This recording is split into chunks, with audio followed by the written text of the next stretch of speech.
Ewan ko ba sa inaanak niyo, Ninong? Masyadong busy sa trabaho. Di wala ng oras para sa akin. Daig pa niyang may 10 anak kong magtrabaho. Ay naku, ganyan talaga yung batang yan noon pa. Pero kung ako lang si Marlo, baka nga 10 ng anak natin. Kayo ho talaga? Mapagbiro kayong masyado. Aba, nagsasabi lang ako ng totoo, iha. Swerte nga ni Marlo sa'yo. Abay, napaka-sexy mo pala. Salamat ho sa papuri. Pero parang di naman nakikita yan ni Marlo eh. Buti pa nga kayo. Nakikita ninyo. Huwag mong sayangin ang sarili mo, iha. Marami diyang iba. Kung hindi ka nakikita ng asawa mo, pas ako, sobrang na-appreciate ko ang kagandahan mo. Muli na namang nagbabalik ang inyong narrator, Miss Mizzy. Tara na tunghayan natin ang bagong story na ibabahagi namin sa inyo. Bago po tayo mag-umpisa, please support our channel, i-like at i-subscribe na. Magandang araw po sa inyong lahat. Itago niyo na lamang po ako sa pangalang Rachel. 27 years old at isang cashier sa isa sa mga malalaking mall dito sa bayan namin sa Cagayan de Oro City. 4 na taon na kaming kasal ng asawa kong si Marlo, 29 years old. Sinasabi ng ilan na maganda raw talaga ako. Kahit nga may asawa na ako, ay marami pa ring lalaki ang nagkakagusto sa akin. Lalo na ho dito sa pinagtatrabahuhan kong mall. Maganda naman kasi ang pangangatawan ko. Morena, pero malambot at makinis ang balat. Kaya naman marami ring kalalakihan ang nagbabalak na ligawan pa rin ako kahit alam nilang may asawa na ako. Ngunit sinasabi ko na never kong lolokohin ang asawa ko. Pero hindi pala talaga dapat magsalita ng tapos dahil kinain ko ang mga salitang binitawan ko. Guwapo si Marlo, matangkad na payat, nasa 5'8" ang height nito at maputing lalaki. Mabait ang asawa ko at wala naman akong nakikitang kapintasan sa kanya. Maliban na lamang sa pagiging walang oras nito sa akin. Sobrang workaholic ng asawa ko. Bagay na palagi naming pinagtatalunan. Si Marlo ay isang medical representative sa isang kumpanya ng mga gamot. Hindi ko na lamang babanggitin kung anong kumpanya, pero napakahigpit ng kompetisyon sa trabaho nila. Kailangan nilang makakuha ng kliyente araw-araw. Magaling sa sales talk ang asawa ko. Yun nga lang dahil sa higpit ng kompetisyon nila sa kumpanya, ay palagi siyang umaalis at hindi ko na halos mahagilap sa bahay. May isa po kaming anak na lalaki na nasa 3 taong gulang pa lamang na nasa probinsya ni Marlo. May trabaho kasi kaming dalawa, kaya ang biyenan kong nanay ni Marlo ang nag-aalaga sa anak namin para hindi na kami kumuha pa ng yaya na magbabantay dito. Umuwi na lamang kami sa probinsya minsan, kaya naman malaya kaming dalawa na gumalaw ni Marlo na parang binata at dalaga pa rin.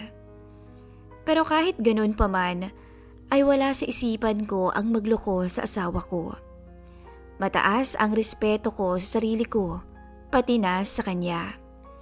Naniniwala din ako na may karma, kaya halos hindi ko lubos maisip na darating ang araw na magagawa kong pagtaksilan ang asawa kong si Marlo nang dahil sa mga kakulangan niya sa pagsasama namin.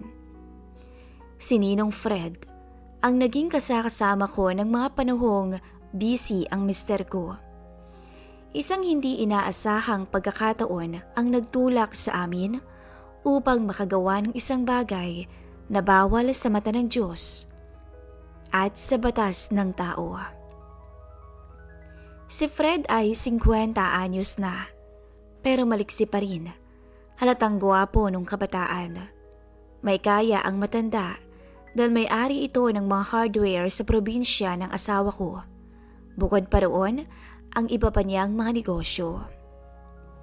Aalis ka na naman ba? Tanong ko kay Marlo nang makita ko itong nagliligpit na naman ng mga damit sa maleta. Babe, may meeting kami ng kumpanya sa hotel 2 araw kami dun. Don't worry, may pasalubong ko sa'yo pag uwi ko. Masayang wika nito sa bayakap sa baywang ko. Itinulak ko palayo si Marlo. Nakakaumay na. Ganito na lamang palagi ang larawan ng aming relasyon. Palaging namamagitan sa amin ang trabaho niya. Inis na ibinato ko sa basurahan sa kwarto ang binili kong swimsuit.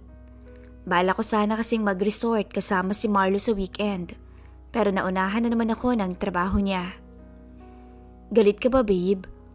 Huwag ka mag-alala kapag naisara ko ang deal sa isang big-time client ko within this week, ay magbabakasyon tayo sa probinsya. Mas lalo naman akong napangwi. Mas lalo naman siyang walang oras kapag umuwi kami sa probinsya nila. Naroon ang mga barkada niya. Ang gusto ko lang naman ay ang oras para makasama ko si Marlo ng kami lang. Bahala ka nga sa buhay mo. Kung gusto mo doon, edi umuwi ka mag-isa. May trabaho ko dito. Dito lang ako sa bahay. Iniwan ko si Marlo at kumain akong mag-isa ng hapunan. Tila naman itong manhid na hindi man lamang naramdamang nagtatampo ako sa kanya o sadyang iniiwasan lamang niyang mag-away kaming dalawa. Ganito kasi si Marlo. Kapag naramdaman niyang galit ako, ay hindi na yan mangungulit pa. Hihintayin niya kung kailan huhupa ang inis ko sa kanya.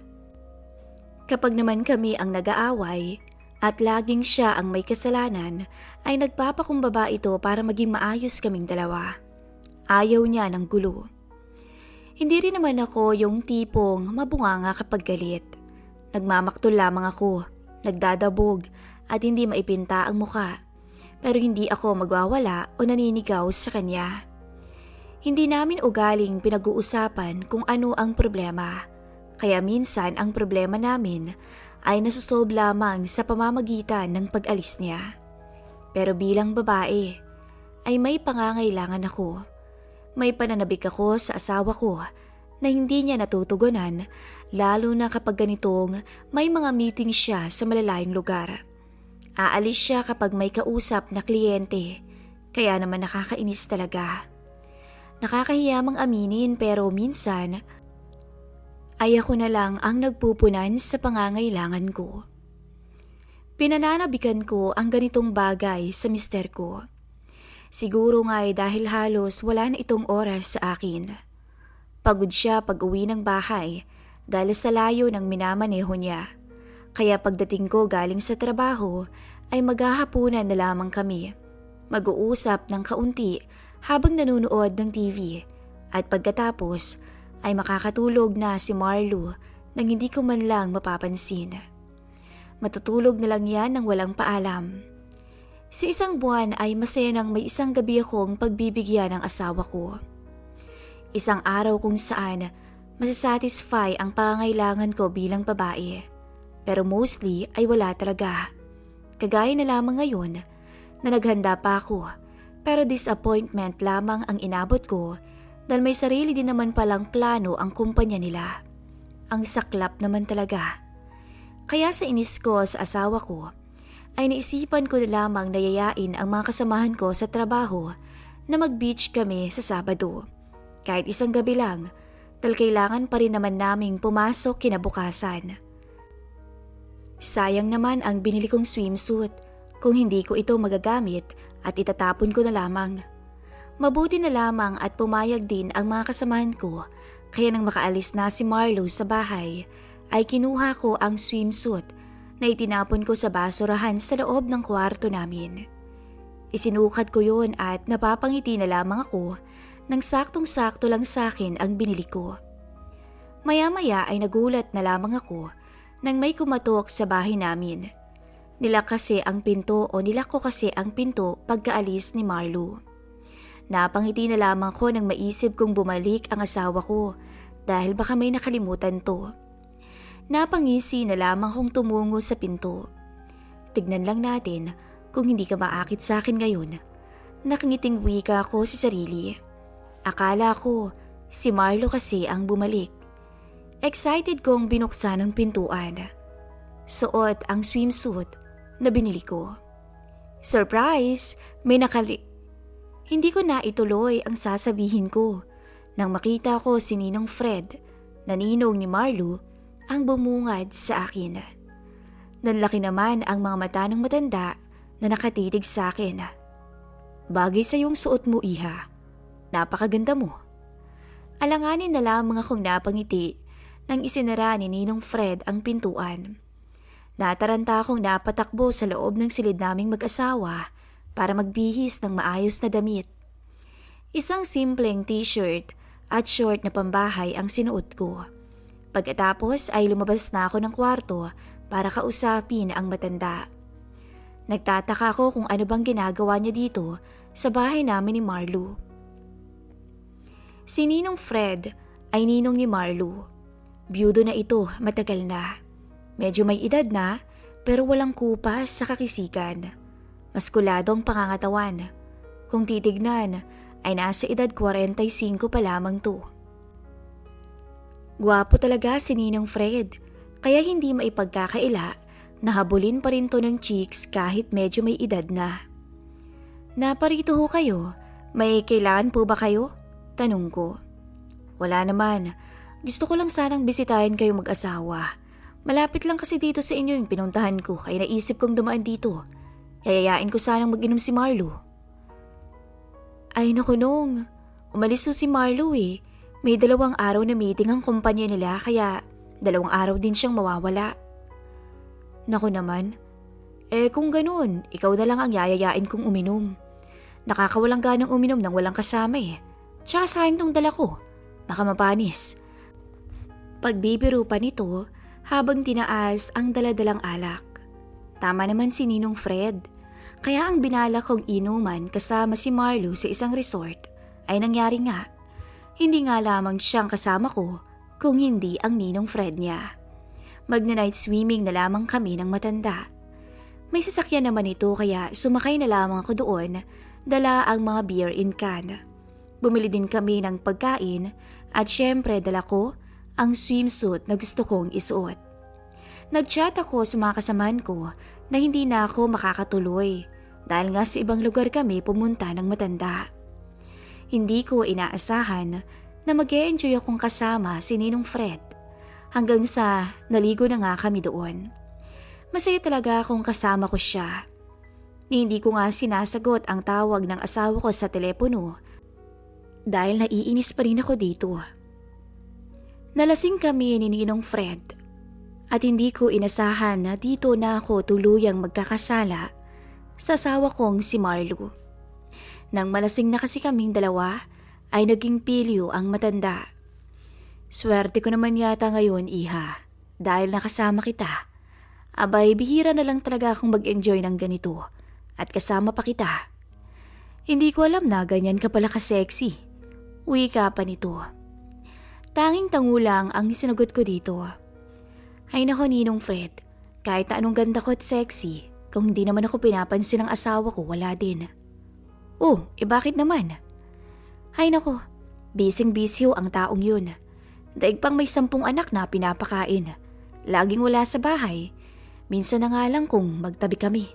Naiinis kong sabi. Napakahina talaga ng inaanak kong yan. Kung ako lang ay 10 ng anak nating 2. Natatawang sabi pa ng matanda. Mapagbiro kasi talaga ang matanda. Bagay na nagustuhan ko dito. Hindi kasi boring kasama. Noon pa man ay ganito na talaga siya.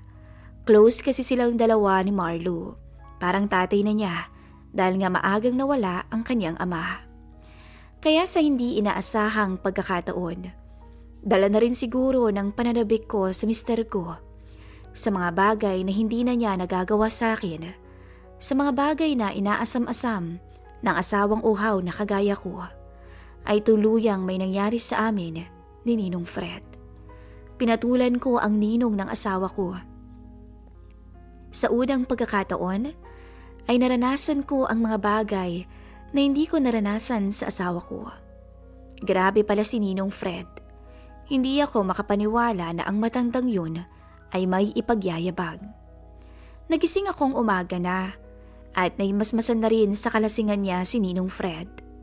Ako ang nahihiya sa nangyari, subalit parang wala na lamang yun sa matanda. Mas naging sweet sa akin to at ayaw niya kung o ayaw na niyang tawagin ko siyang Ninong kung hindi sa pangalan niya na lamang kapag kaming dalawa na lang. Natatakot ako. Nakokonsensya at naaawa kay Marlo dahil sa nagawa ko. Pero si Fred ay tila tukso na laging pinapaalala sa akin ang gabing minsan naming pinagsaluhan. Palagi niya akong chinachat sa messenger at minsan ay niyayaya pa rin niya akong mag-beach. Kahit na noong nakabalik na si Marlo sa bahay, ay palagi pa rin nagchat sa akin si Fred. Minsan nga ay bigla na lamang tong sumusulpot sa bahay namin. Babe, napansin ko lang, lagi yatang nagpupunta dito sa bahay si Ninong Fred. Tanong sa akin ni Marlo minsan. Hindi ko alam, baka wala lang siyang magawa sa bahay nila, kaya laging gumagala dito. Baka nga. Tsaka lagi kanyang pinupuntahan dito, no? Ikaw lang ang laging wala. Ang tagal-tagal ka na niyang inaantay. Makikipag-inuman daw siya sa'yo. Eh, hindi ka naman ba binibiro? Baka mamaya bumigay ka dun ha. Alam mo naman yun. Babaero mula nung kabataan niya. Kaya nga kami close eh. Dahil nung binata ako, sinasama niya ako sa mga lakad niya. Dito na ako biglang kinabahan. Paano nga ba kung malaman na lamang ni Marlo ang tungkol sa relasyon namin ng matanda? Kaya naman gusto kong kausapin si Ninong Fred ng araw na yun. Hindi ako pumasok sa trabaho. Napag-usapan namin ni Fred na magkita kami sa isang hotel para makapag-usap kami ng maayos. Ang inakala ni Marlo na papasok ako sa trabaho ay hindi nangyari dahil pumunta ako ng hotel para makausap si Fred. Pero pagdating ko doon ay kaagad naniyakap ako ng matanda at tuluyan ko na namang naibigay ang aking sarili sa kanya. Ni hindi ko pa nga nasabi kung ano ba ang kailangan ko sa kanya. Paano ko ba tatanggihan ang isang bagay na pinananabikan ko o pinananabikan ko palagi? Isang bagay na hindi maibigay sa akin ng asawa ko. Sa totoo lang, ay mas nasisiyan ako kay Fred kaysa kay Marlo na asawa ko. Siguro totoo yung sinasabi nilang edad lamang ang tumatanda. Si Fred kasi parang nagiging bata kapag nakakasama ko. Sa kanya lang ako lumigay ng husto at siya lang ang nakapagbibigay sa akin ng ganun. Kaya sobra akong nalilito sa pinasok kong sitwasyon. Nagdadalawang isip na ako kung ihiwalayan ko ba ang matanda at ipagpapatuloy pa rin ang ginagawa naming pagtataksil sa mister ko. Alam kong mali ito.